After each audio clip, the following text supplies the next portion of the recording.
ពេលមើលគេលេង VS ពេលលេងខ្លួនឯងលេងល្ងាចមិញពេលព្រឹកអស់ TikTok សុកស្រាប់តែឃើញគេលេងអា Hero តែង5នាក់ដើរតាមម្លែននេះគាត់ថាសាហាវខ្លាំងមែនតើណាគ្នា3នាទីឈ្នះដល់ពេលឃើញចឹងក៏បបួលគ្នាមកលេងចឹងណាចាំមើលថាលេងដូចគេអត់ចាំមើលនេះនាំគ្នាយកតែង5នាក់ចឹងប្រយចាំមើលវាសាហាវប៉ុណ្ណាទៅហើយចឹងសម្រាប់គ្នាយើងណាដែលមានតម្រូវការចំណាក់អាដុំ Blue ឬក៏អាដុំ KK ក្នុង Mobile ឬក៏ Free Fire ណាគ្នាដាក់បាននៅខាងបង Naver Cry Store ខ្ញុំមកលយប្រោនេះតែង5នាក់គេថាសាហាវយក enemy គ្មានគីឡូមកផែទេស្អីគេនេះស៊ូយូនេះបកាច់ប្រយអេយ៉ាកម្រោកាយយើងគឺថាទៅមុខយ៉ាងរលូនហ្មងណាគ្នាស្អីគេបោះអាចបោះចៃបង្គំសង្ឃឹមតែឈ្នះនេះអូតែងប្រដដាក់ស្ពើឡងជុំអូជួយមកសាហាវជួយមកស្ពើឡងជុំដល់5នាក់អូកប់ស្រីយើកប់ស្រីយើនេះដាក់ដាច់ត្រេតមួយហើយមានអីទៀតអូតែប៉ុណ្ណេះយើងហី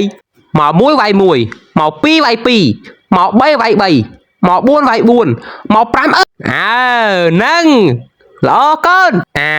មើលគេលេងឡើងលយគេ3នាទីឈ្នះហើយឯងនៅហ្នឹងហ្នឹង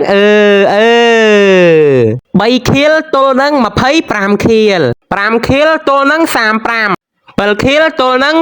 40គេផ្ទះកាច់ចាញ់